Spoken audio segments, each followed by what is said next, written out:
So today we are in Loikaw. It's a small town. We flew in very early this morning. We just arrived here from Yangon. And it's a pretty primitive airport. We're waiting for our bags. They just carry it by hand from the plane. It's not a busy place really, but we are here to see tribes. It's one of these, these experiences I'm always looking most forward to do. This is really, really nice, and we will go there after this. What catches my eye sometimes is stuff like this poster over there. It's written it's scribbly letters that nobody understands, but basically what it means: if you have drugs, we will kill you. So, a friendly notice: there is a death penalty for possession in Myanmar.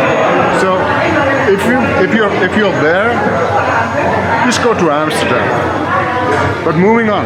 Oh, I get blue in the morning. I get blue in the evening too. Yeah.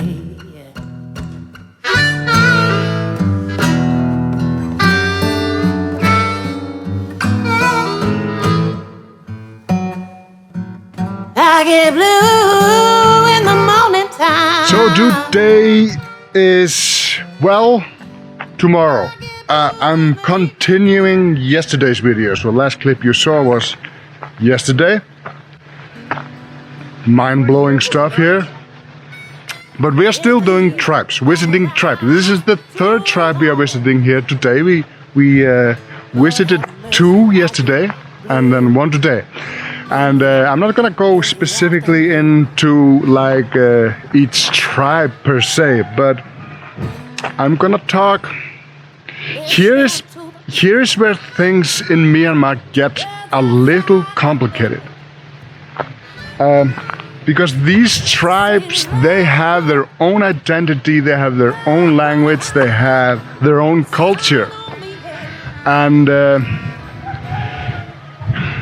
I'm also gonna try to say it without pissing too many people off. This is a country I wanna continue visiting.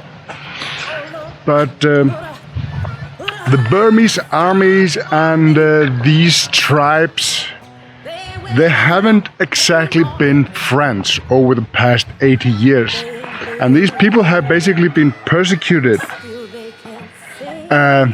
because the Burmese army are trying to make Myanmar into a one tribe, one religion, one language. And it's a sad thing. And this, and I'm gonna underline. It is so important for you to understand and differentiate between the Burmese army and the Burmese people.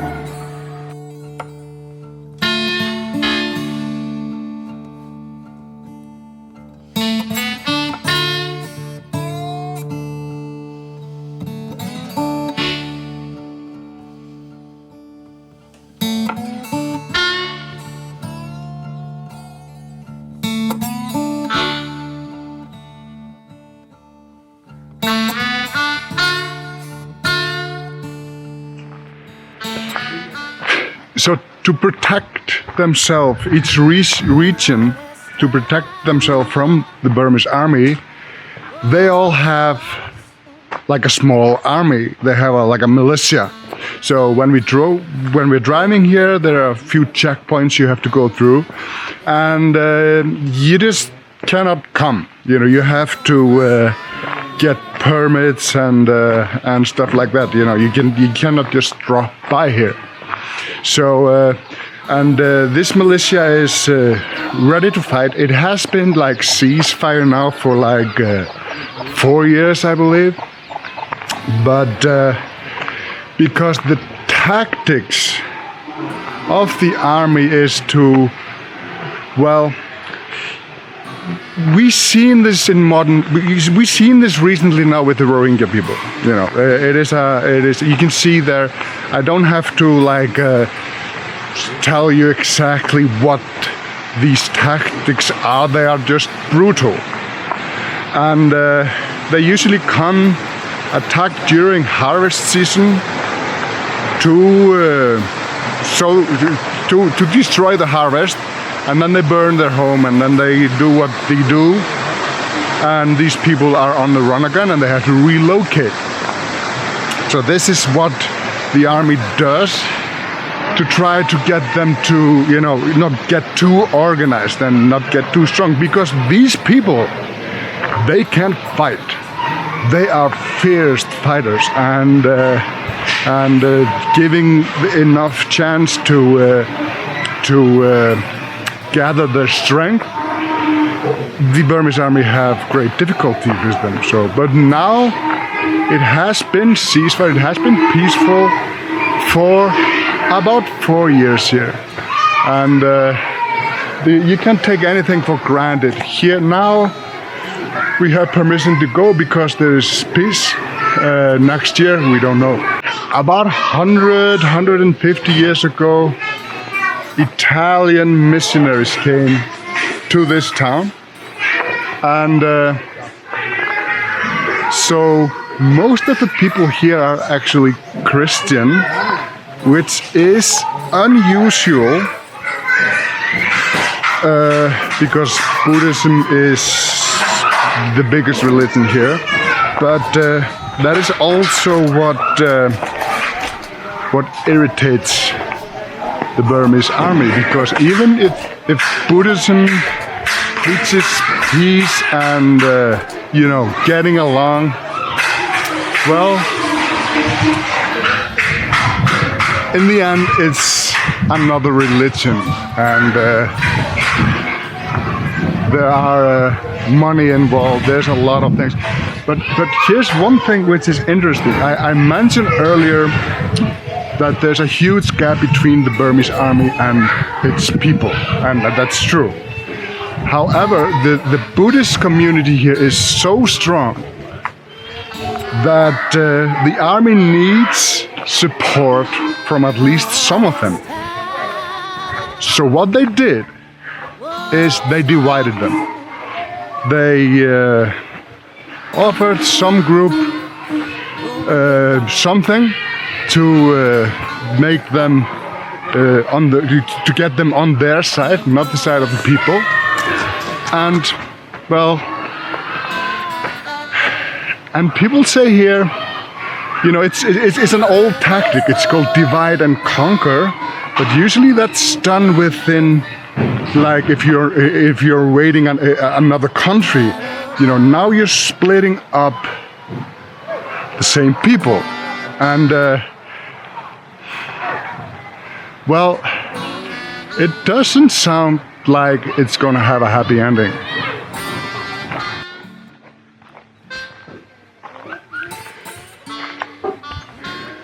To say whatever needs to be said about the Rohingya situation, well, it's not wrong. This happened, and but this is nothing new.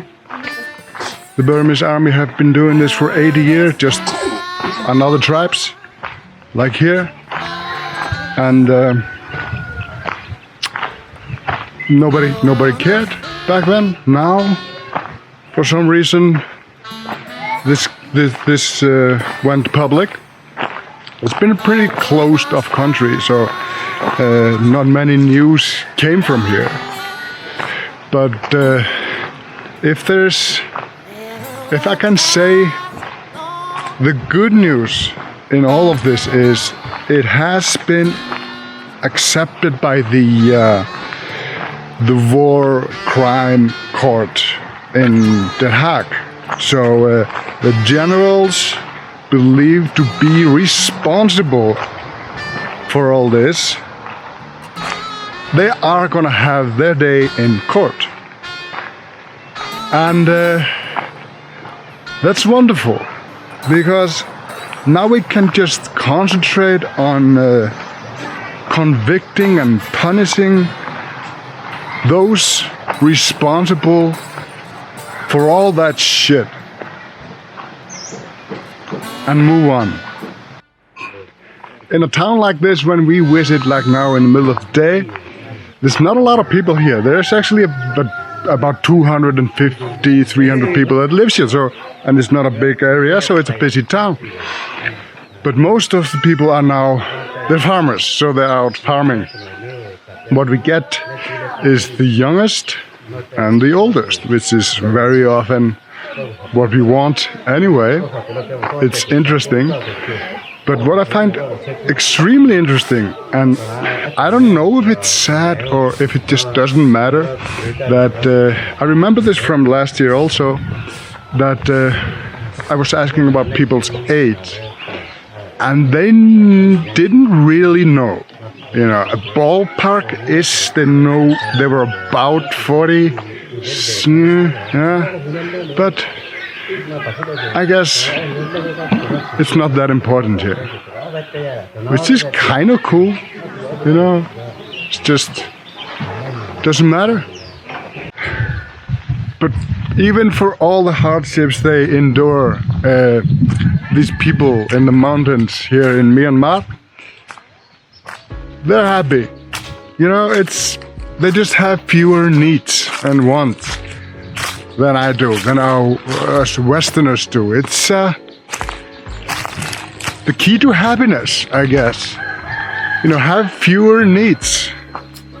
They have everything they want here. They have everything they need here. They have here on this field, you can see there's a goal here, and there's also a goal on the other side. There they play football.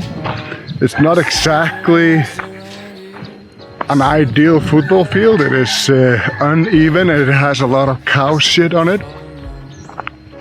But if you don't need anything else, they play football here, and they gather around the fire, they tell stories, they sing. It's part of the language actually. It's not just they sing to sing a song, but they also sing to communicate. You know, if they're having a dispute with a neighbor, you know, sometimes they talk to them through a song. They go to court with a song, they sing, and it's a form of communication.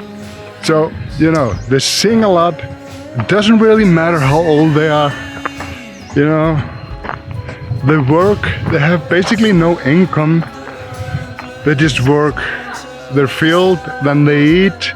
They have some cows. The young people, the Thailand border is just like a 2 hour away from here. So the young people sometimes travel there to work, and then they bring home a little bit of cash, but they always come back to the tribe. The saddest thing is, like, I talked about it earlier, the identity. They're starting to lose their identity for many reasons. One being the opposite from the Burmese army. Another is just social problems. For example, the long-necked lady, the giraffe lady, or dragon ladies, as would be better to call them, because this is from dragons. It's nothing to do with giraffe, never had. Their children, well, first of all, the whole ornament thing is between 6 and 8 kilos. So it's a physical strain to carry this. But also, young girls are not adopting this because they go to school and they get teased in school. So we are just looking at the last few years of this. There are many other tribes that tattoo their faces. That has actually been banned. There's a law against it, Burmese law, that they, you know, and these are the sad thing. You know, you cannot outlaw people's traditions, people customs, people heritage. Embrace it. find a way to get along. And for you, if you have any interest in seeing stuff like that and experience another world, now is the chance, because when it's gone, it's never coming back. Thank you for watching. Bye.